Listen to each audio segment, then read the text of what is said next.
Salam uşaqlar, necəsiz? Ümid edirəm ki, hər biriniz yaxşısınız.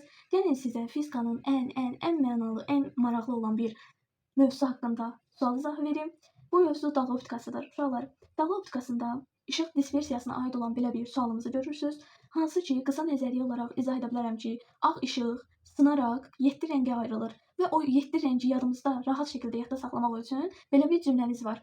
Qarı nənə 80 yaşında, mücrü gəzdirir başında.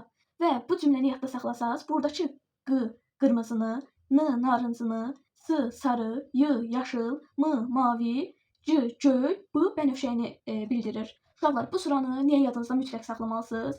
Çünki bu sıra üzrə aşağı getdikcə dalğa uzunluğu azalır, tezliyi isə artır. Və uşaqlar, sındırma aşağı getdikcə artır. Burada qırmızının dalğa uzunluğu ən böyük, sındırması ən kiçikdir.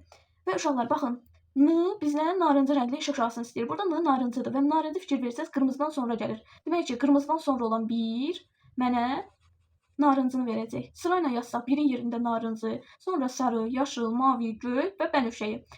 Narıncı 1 yazılan yerdə olmalıydı, D variantı. Bu cümləni mütləq yadda saxlasaz, dalğa optikasında istənilən sualın izahını yaza bilərsiniz və izahını verə bilərsiniz uşaqlar. Çünki bu sıranı yadda saxlamaq üçün bu bəsit bir cümləni yadda saxlasaz kifayətdir. Qarı nənə 80 yaşında, mücrü gəzdirir başında. Sıra üzrə yenə deyirəm, aşağı doğru, yəni qırmızıdan bənövşəyə doğru uşaqlar tezlik artır, dalğa uzunluğu azalır və aşağıya doğru sındırma artır. Beləliklə bir sual izahı verildi və uşaqlar diqqətiniz üçün təşəkkür edirəm. Takib edib, yorum yazıb, like etməyi unutmayın. Xoş izləmələr.